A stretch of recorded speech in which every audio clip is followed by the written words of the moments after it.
Se inscreva no canal, ative o sininho de notificações e deixe seu like.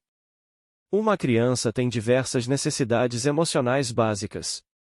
Quando conseguem suprir essas necessidades da criança, os pais estão ajudando a se tornar um adulto com confiança básica e com confiança em si mesmo e nos outros. O renomado pesquisador Klaus Grave analisou essas necessidades e seu significado para o ser humano, e citarei suas descobertas ao longo deste livro.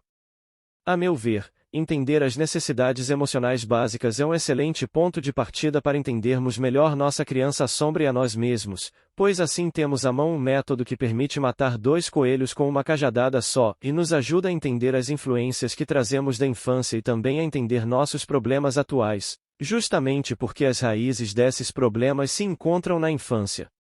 As necessidades emocionais básicas, assim como as necessidades fisiológicas, não mudam ao longo da vida.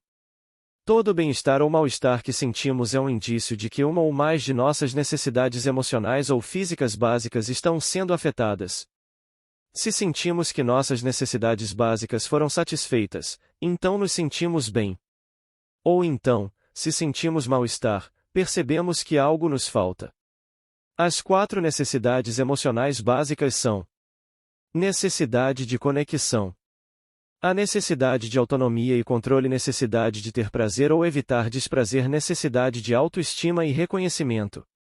Até onde sei, não existe nenhum transtorno psicológico que não possa ser explicado por uma violação de uma ou mais dessas necessidades básicas. Quando Miguel fica com raiva porque a esposa esqueceu o refrigerante dele, é porque suas necessidades de autoestima e de reconhecimento foram frustradas. Assim como sua necessidade de obter prazer e evitar desprazer.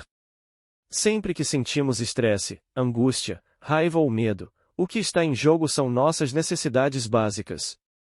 E às vezes não é só uma que não foi atendida, mas várias, até mesmo todas. Se, por exemplo, estamos sofrendo por amor, foi nossa necessidade de conexão que foi frustrada, bem como nossas necessidades de controle, porque não temos mais influência sobre a pessoa amada e de prazer. E para completar, a rejeição abalou nossa autoestima. Assim, com tantas necessidades não atendidas, o sofrimento pode levar a melhor sobre nós e nos puxar para baixo. Quando adotamos essa perspectiva, as causas dos nossos problemas se tornam muito mais claras e manejáveis. Algo que parecia complexo é reduzido à sua essência, o que muitas vezes leva à solução. Se Miguel entendesse que o esquecimento da esposa afetou suas necessidades de autoestima e reconhecimento, já avançaria um passo. Essa compreensão lançaria alguma luz sobre o gatilho, a bebida esquecida, que aciona a reação, raiva. Ele poderia ver que a causa de sua raiva é a insatisfação de sua necessidade de reconhecimento. Só essa constatação já poderia ajudá-lo a se distanciar de antigos padrões psicológicos e fazê-lo se questionar se Selma realmente feriu sua autoestima. A resposta provavelmente seria não. Em vista disso, numa próxima vez ele poderia reagir de forma mais relaxada, além de se questionar a respeito das causas de sua sensibilidade. Essa pergunta, por sua vez, poderia levá-lo a descobrir que esse sentimento de ser invisível e não ter suas necessidades atendidas lhe é familiar desde a infância. Provavelmente ele se lembraria de alguns incidentes com a mãe. E por fim, talvez conseguisse ver que o problema não é Selma, mas sua relação com a mãe. Assim ele estaria um passo mais próximo de si mesmo e da solução de seu problema de agressividade. Capítulo 6. As 4 necessidades emocionais básicas. Antes de explicar como Miguel, ou melhor, como você pode mudar antigos padrões psicológicos, vamos analisar mais de perto as 4 necessidades emocionais básicas. À medida que for lendo, tente desenvolver uma percepção dentro de si para ver como sua criança sombra e sua criança sol foram moldadas por essas necessidades. Necessidade de conexão. A necessidade de conexão nos acompanha desde o nascimento até a morte. Como vimos, o recém-nascido não sobrevive sem vínculos. Crianças muito pequenas morrem se lhes é negado contato físico com outras pessoas. Mas a necessidade de conexão, pertencimento e comunhão vai além dos cuidados físicos, sendo também uma necessidade emocional básica.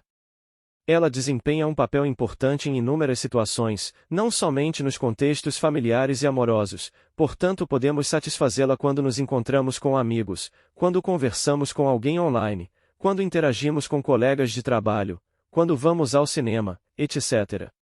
A necessidade de conexão da criança pode ser frustrada pelos pais quando eles cometem negligência, rejeição ou maus tratos.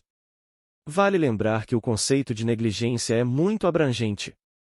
Há casos menos graves, em que a criança se sente negligenciada porque os pais, em geral bem amorosos, estão estressados e sobrecarregados em função de fatores externos, talvez tenham 4 filhos e estejam passando por dificuldades financeiras, por exemplo. E há casos mais graves, de maus tratos físicos ou psicológicos por parte de pais ou cuidadores desequilibrados. Não satisfazer a necessidade de conexão da criança pode afetar seu desenvolvimento psicológico de diversas maneiras. É certo que o grau da negligência sofrida é um fator decisivo, mas a predisposição mental da criança também importa. A conjugação desses fatores vai determinar se a negligência sofrida afetará apenas de leve a autoestima da criança ou se levará a graves transtornos mentais. Na maioria dos casos, a capacidade da criança de formar vínculos fica comprometida, de modo que, na idade adulta, ela pode acabar evitando estabelecer vínculos afetivos ou se tornando carente, dependente do parceiro ou de outras pessoas.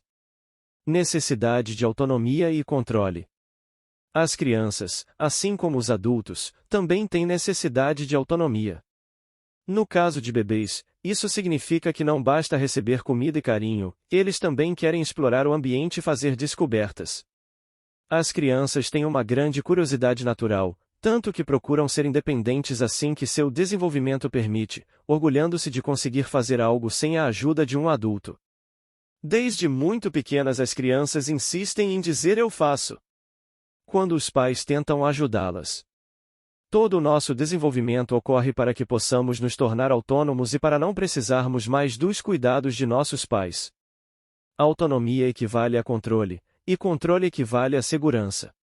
Quando dizemos que alguém é controlador, estamos falando de uma pessoa que se preocupa muito com a própria segurança, porque, no fundo, por influência da criança sombra, se sente desprotegida. A necessidade de autonomia está associada a um desejo não apenas de segurança, mas também de poder. Desde o nascimento somos impelidos a exercer alguma influência sobre o ambiente ao nosso redor e a evitar desamparo e impotência. Os meios pelos quais conseguimos exercer influência mudam conforme crescemos. No começo, a única coisa que podemos fazer é chorar para obter atenção, só depois passamos a nos valer de uma linguagem complexa e de ações.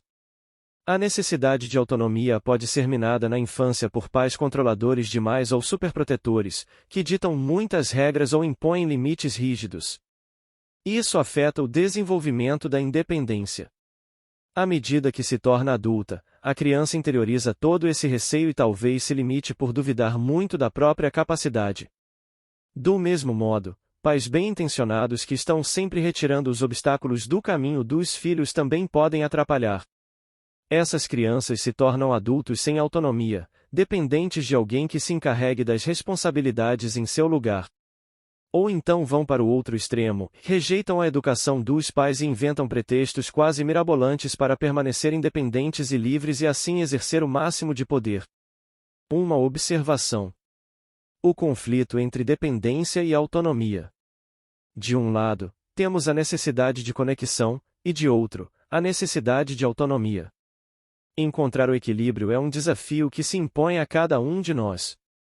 Trata-se de uma questão fundamental do ser humano, que, na literatura especializada, é chamada de conflito-dependência da autonomia. Aqui podemos entender dependência como sinônimo de conexão. Refiro-me à dependência da criança em relação aos cuidados e à atenção dos pais. Como já mencionei, esse cuidado só é possível por meio de um vínculo com pelo menos uma pessoa, na maioria dos casos a mãe ou o pai, ou ambos.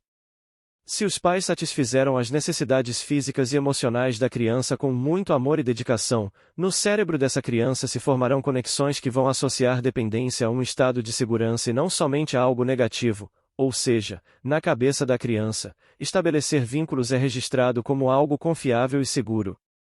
É por isso que, na linguagem técnica, Também dizemos que a criança estabeleceu um apego seguro com a pessoa cuidadora.